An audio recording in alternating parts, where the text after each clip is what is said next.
A lot of this isn't going to make sense to you, and I'm sorry about that. I'm just going to start at the beginning, with the house.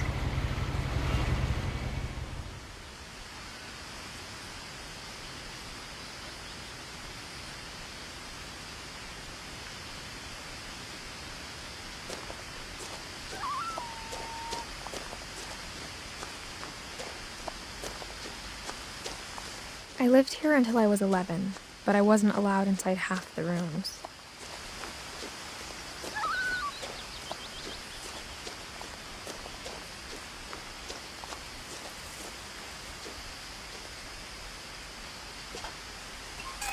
Inside the mailbox were bills from 7 years ago, marked urgent, open immediately.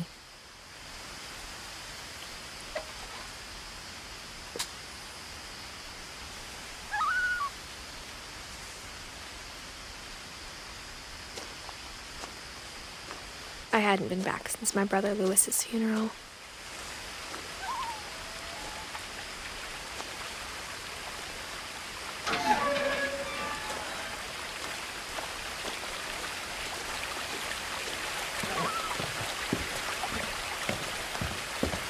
In her will, my mother left me a key, but didn't tell me what it unlocked. Maybe she thought I'd know. Or she thought that the mystery would be enough to bring me back.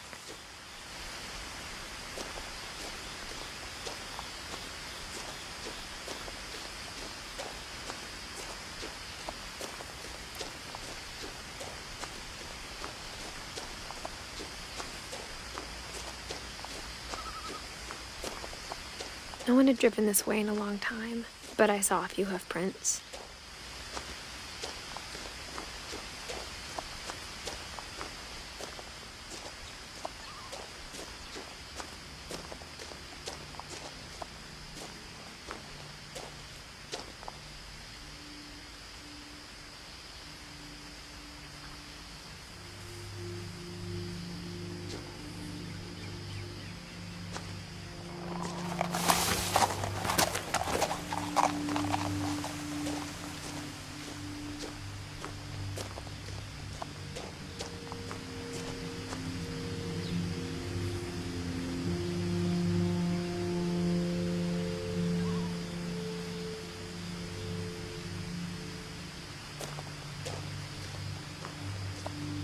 The truth is, even after I inherited the house, I never thought I'd come back to it.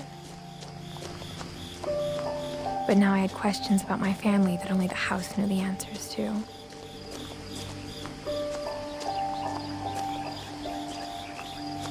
The house was exactly like I remembered it, the way I'd been dreaming about it.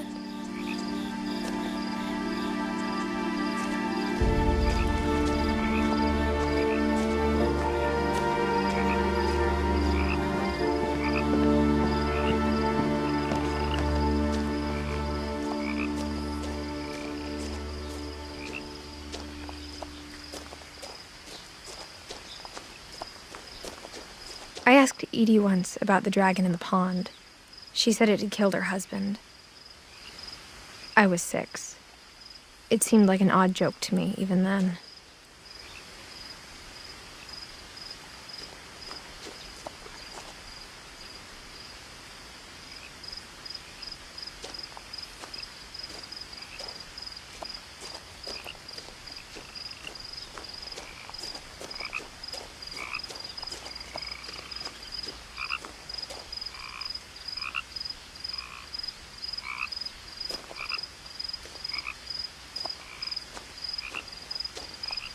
As a child, the house made me uncomfortable in a way I couldn't put into words.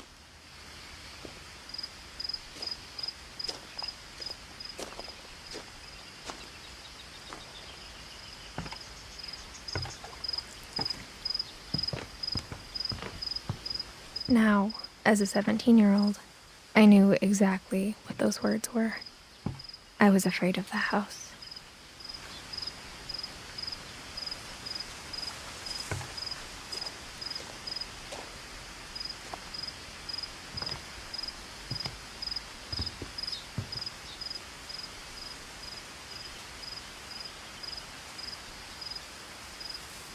I hoped the key might unlock the front door. It didn't.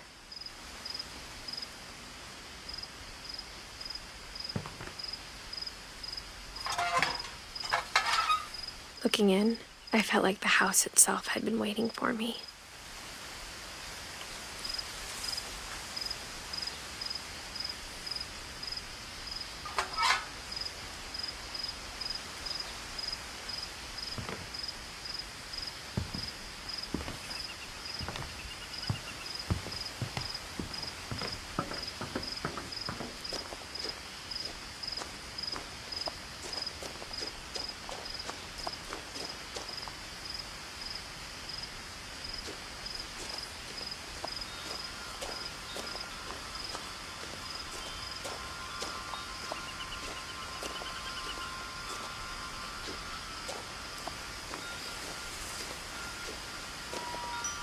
The house felt like it had always been here. Even the swing set was older than my mother.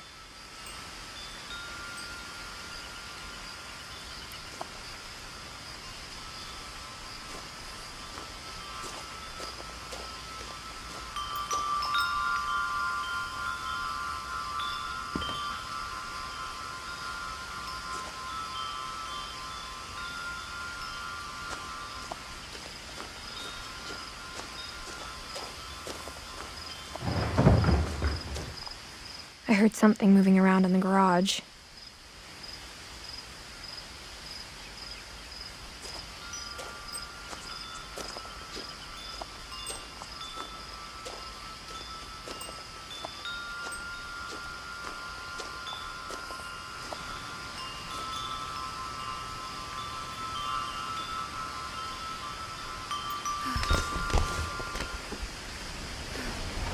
Crawling through the doggy door used to be a lot easier when I was 11.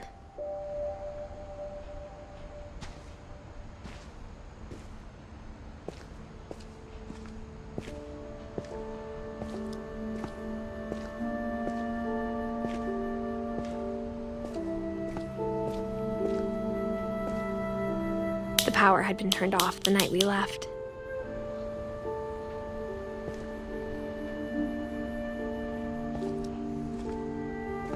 For the first time in years, I felt like I was home.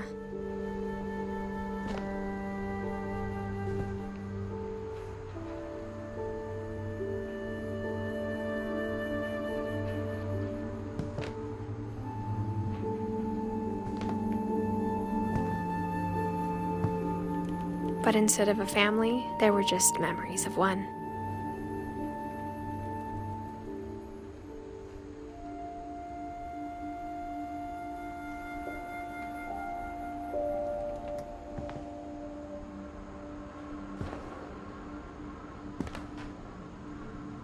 Like how after Lewis started working at the cannery, we all got sick of eating salmon.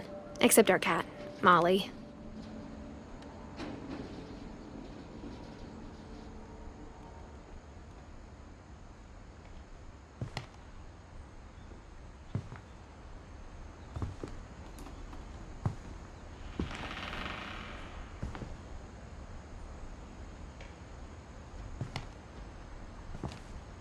Nothing in the house looked abnormal. There was just too much of it, like a smile with too many teeth.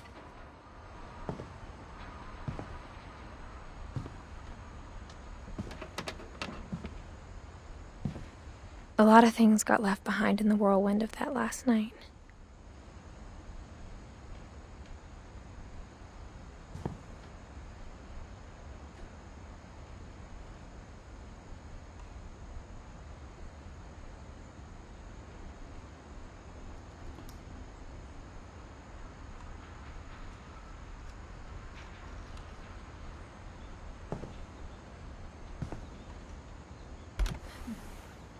Edie told me once that every Finch who ever lived is buried somewhere in the library.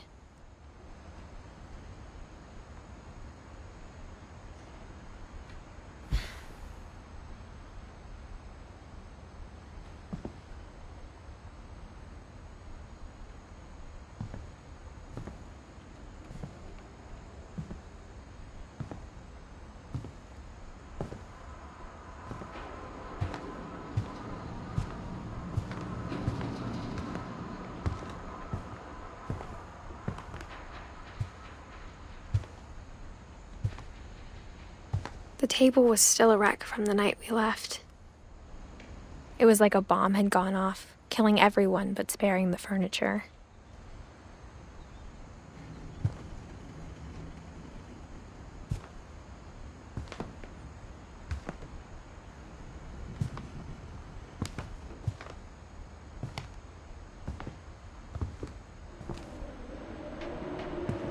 My mom was the only one of us who could imagine Great-Grandma Edie living in a nursing home.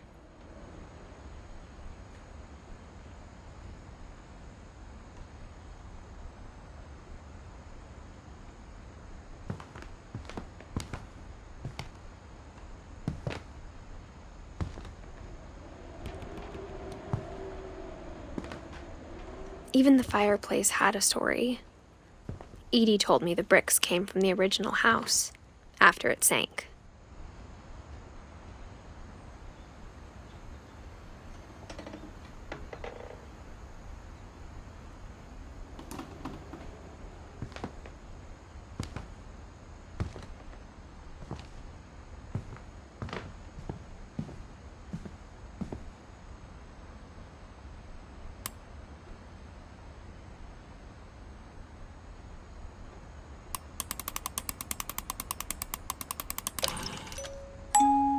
Great-Grandpa Sven built a music box for Barbara, along with the rest of the house.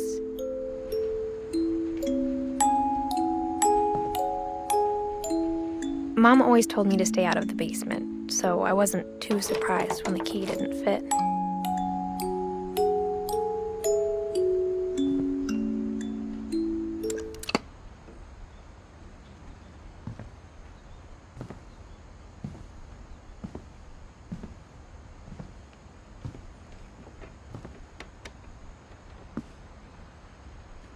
After Milton disappeared, Mom sealed up all the bedrooms. Then Edie retaliated and drilled peepholes.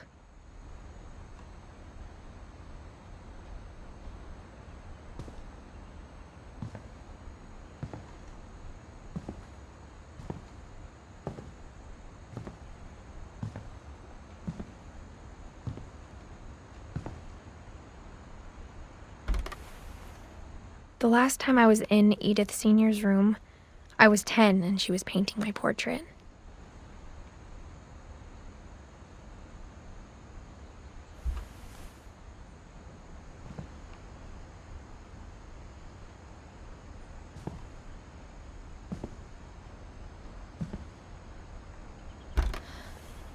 As a kid, I just assumed every house had peepholes and sealed rooms you weren't allowed inside of.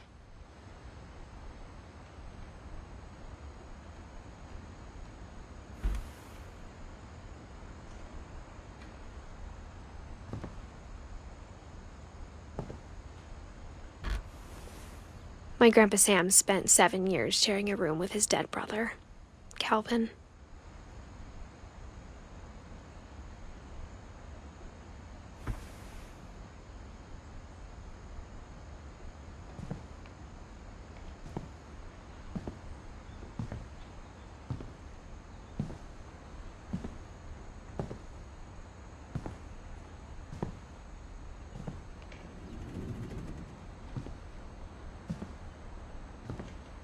Whenever people ask me about my family, the first thing they always want to know about is Barbara.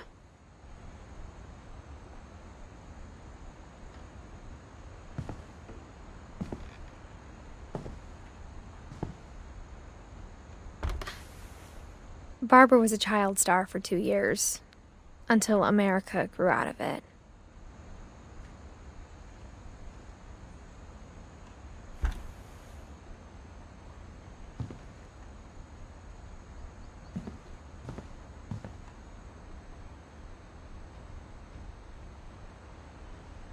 Edie's father, Odin, built the original house.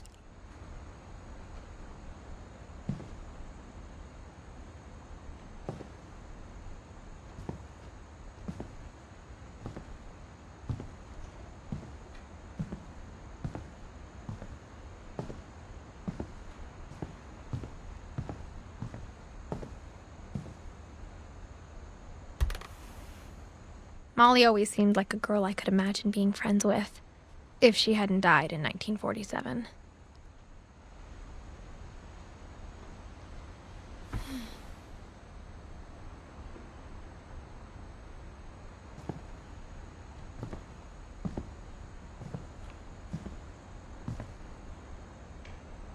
I spent a lot of time playing in Great Uncle Walter's room.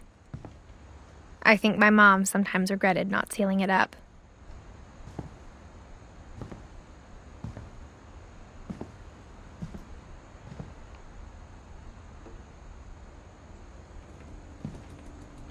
Lewis told me there were secret passages, but I never believed him.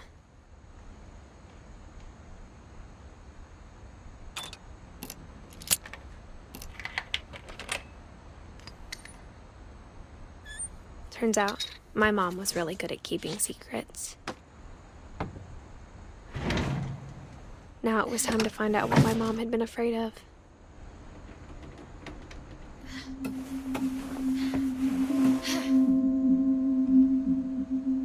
From the paintings on the wall, it was clear my brother Milton had been here before me. Reading this, maybe it sounds like I had a plan.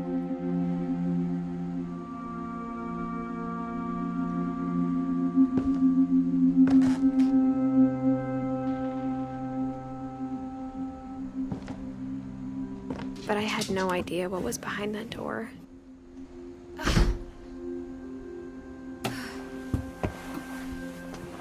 Just like I had no idea where all this was gonna lead.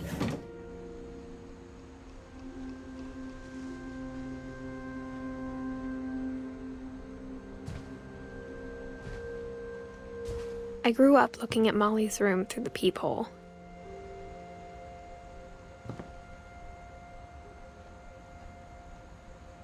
Molly's gerbil had a tiny bedroom with its own even tinier gerbil cage.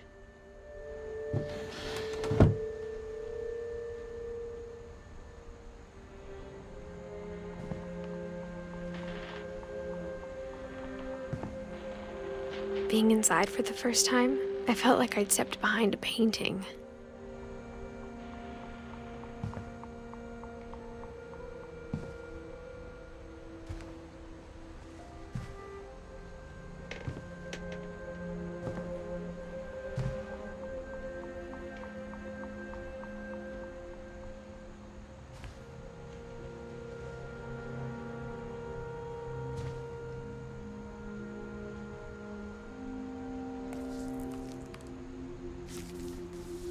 December 13th, 1947.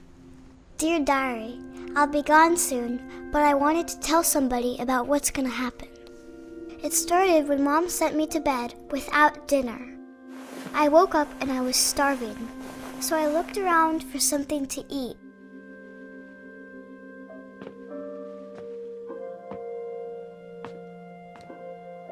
The gerbil food was dry, but I didn't mind it.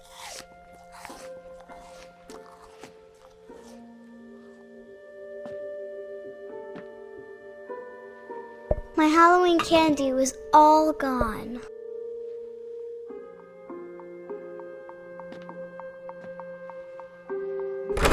Mom, can I come out now? Sweetheart, it's late. Go to sleep.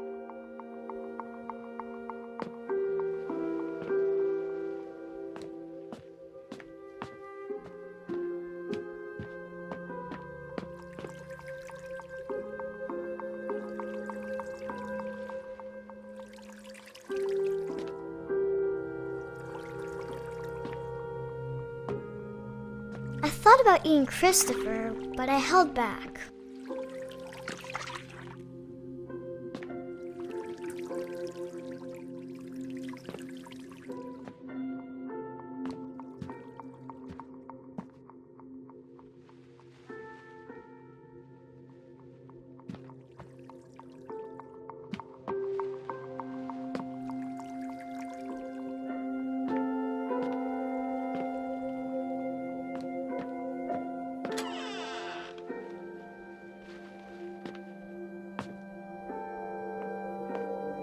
I kept eating and eating.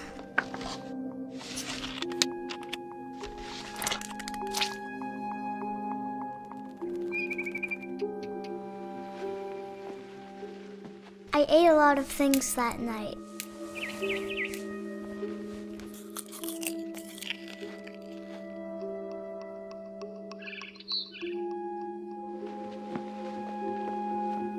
Then I heard chirping outside my window. It was a barn swallow going back to her nest. I reached out for her.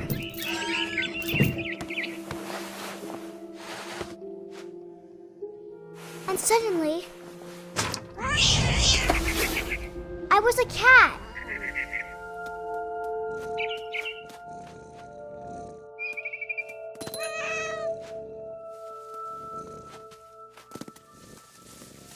I tried to be quiet, but the bird was really scared.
I jumped and I almost got her.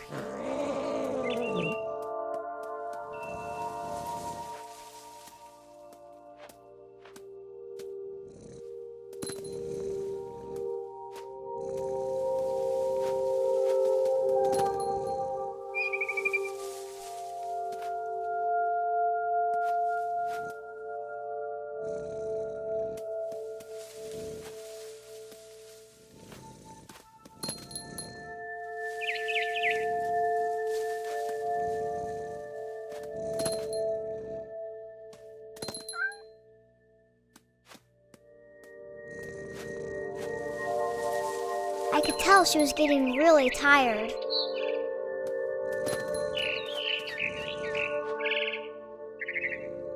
Now I was up in the big tree.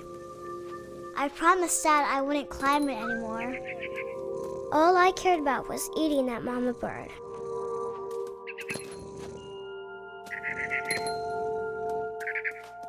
I gobbled her up. And suddenly, I was an owl. First, all I heard was the wind. Then I heard little teeth nibbling in the grass.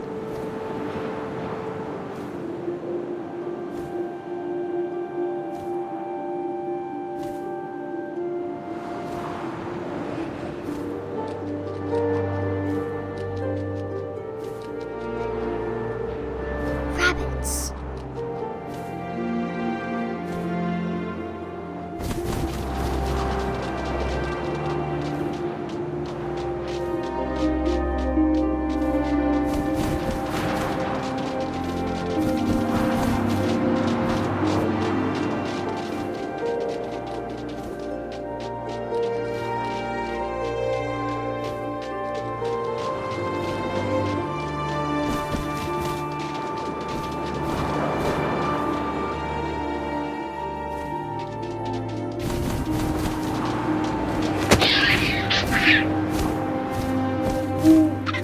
Imagined his face looking up and seeing mine through my talons.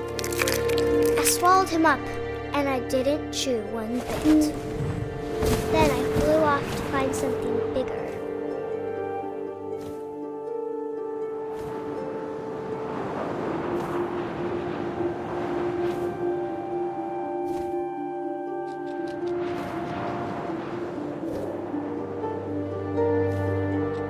a mama rabbit.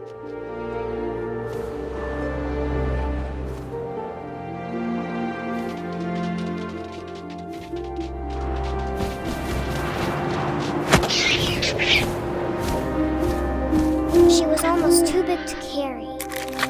I started choking, but I couldn't stop eating. And suddenly, I was a shark.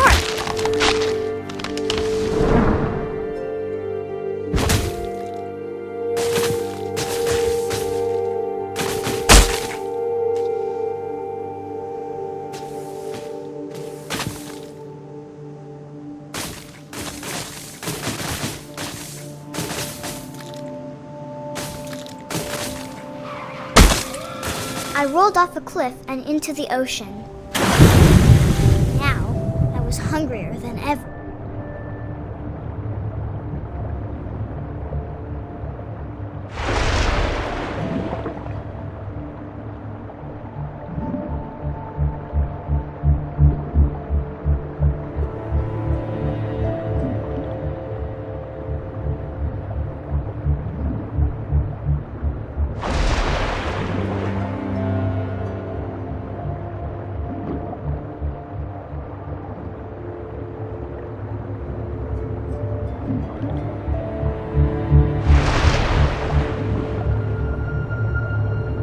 I wanted fat, juicy seals. I tore off her flipper, and it tasted really good.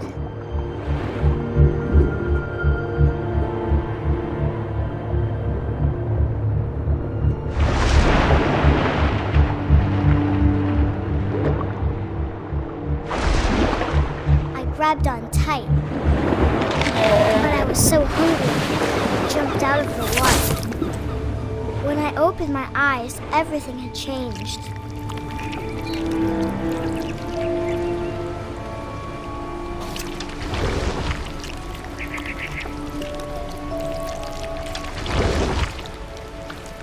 Now I was a monster, and I smelled people everywhere.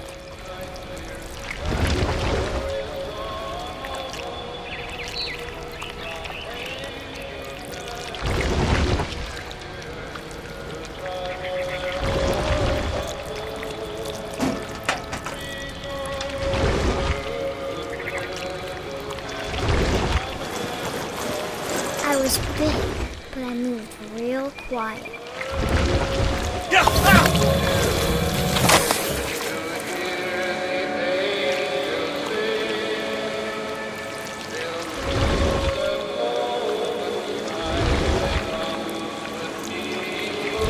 I wanted to stop, but also I didn't.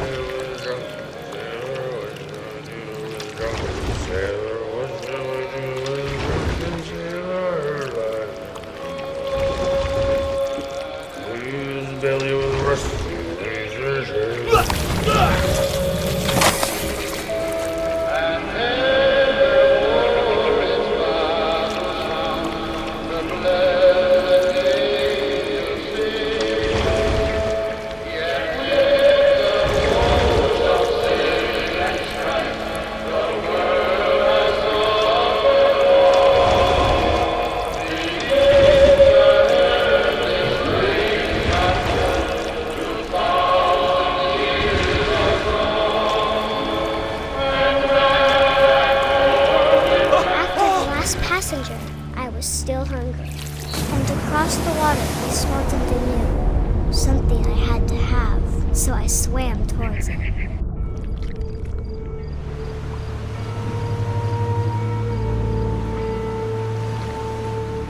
I slithered onto the sand, and the good smell went into an old pipe.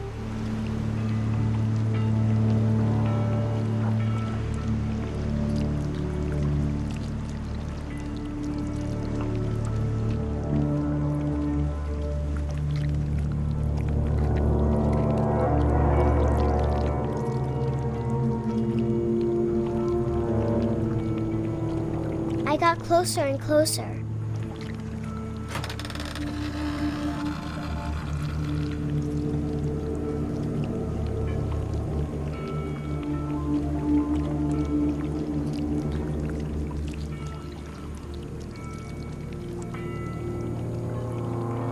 all my stomach started growling.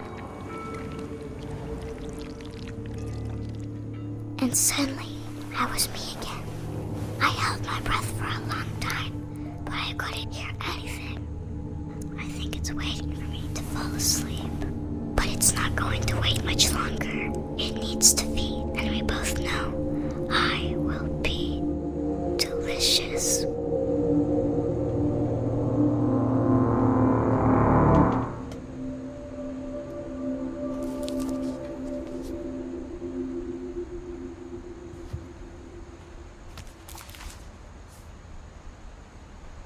I'm not sure if I believed all of that, but I'm sure Edie would have.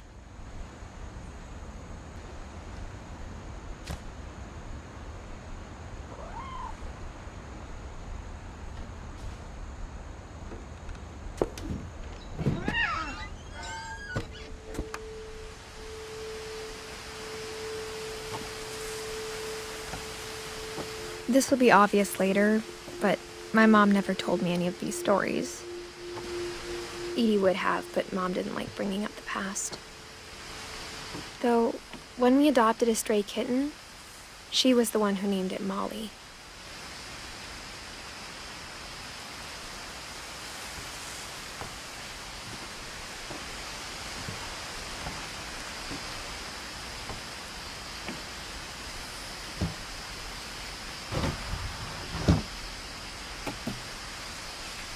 I spent a lot of time in Great-Grandma Edie's room.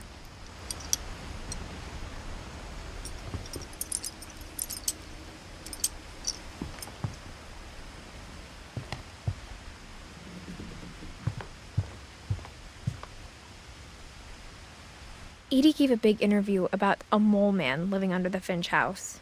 My mom was furious. I hadn't thought of myself as Edith Jr. for a long, long time. One summer, they evacuated the island, but Edie refused to go. For a few weeks, she was a celebrity.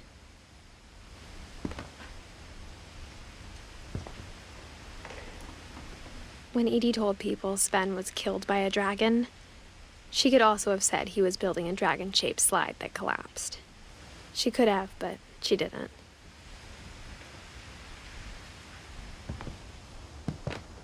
Even in her 90s, sometimes Edie seemed a lot younger than my mother.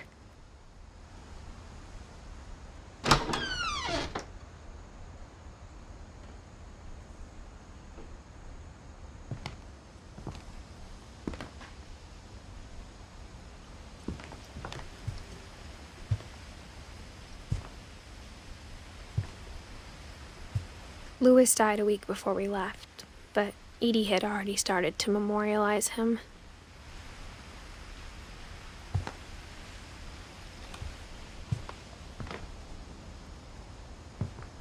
Her room was like a museum.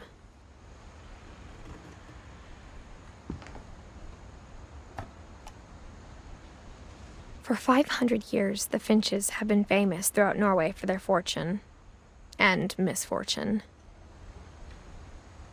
Odin Finch buries the latest victims of the family curse, his wife Ingeborg and their newborn son, Johan. On January 7th, 1937, he set sail with his family and his house, hoping to leave the curse behind. But 40-foot waves off the coast of Washington send the house and Odin to the bottom of the sea. Odin's daughter Edie, with husband Sven and baby Molly, step ashore on their new home, Orcas Island. Odin Finch is the first to be buried in the new family cemetery. His daughter Edie is already dreaming of a new Finch house.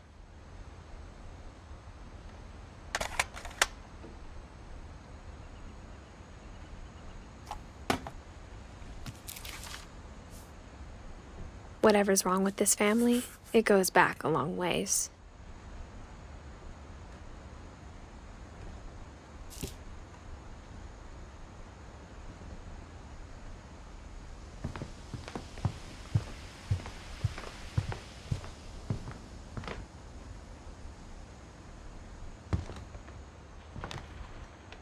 The only trace Grandpa Sam's first wife, Kay, left on the house was the pink bathroom.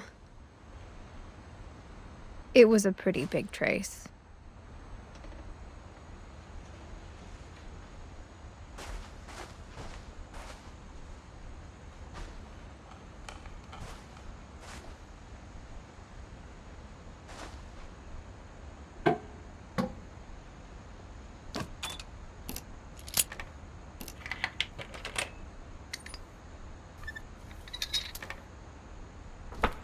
There's a secret in this bathroom.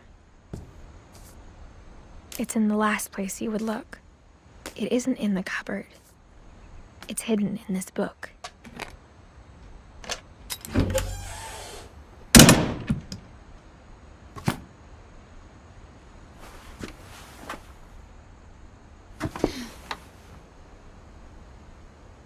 Sven gave Sam an old camera he'd refurbished. He never put it down.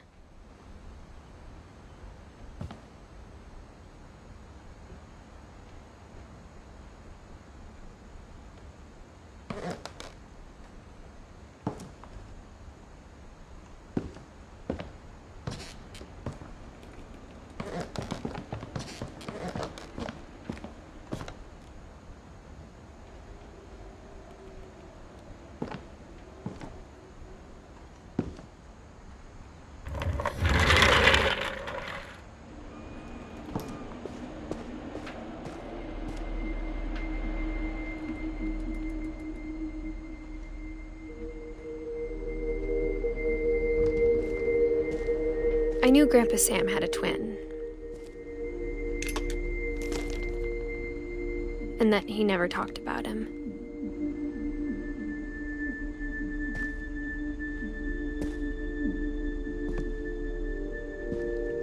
I guess my grandpa didn't like history any more than my mom did.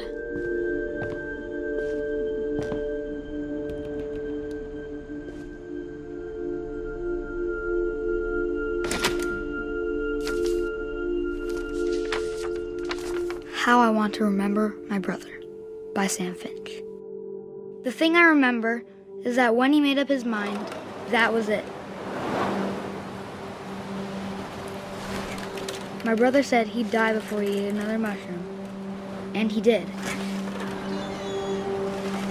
At Barbara's funeral, we swore we'd never be afraid again. And he wasn't. I think Calvin always wanted to fly.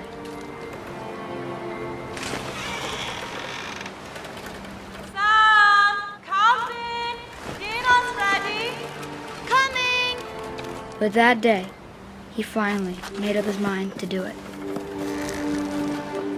I told him going around was impossible. Maybe if I hadn't said that. Alvin, I'm not gonna tell you again. Maybe if the wind hadn't picked up. Then maybe he'd still be here. But I doubt it. I think he'd already made up his mind. That's what I want to remember about my brother.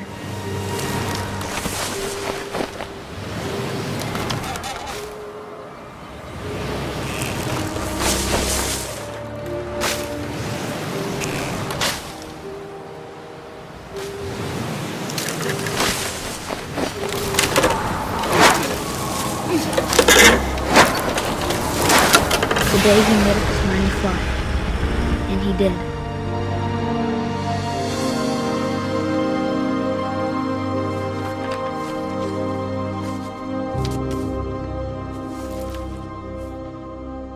Calvin's story felt strangely familiar.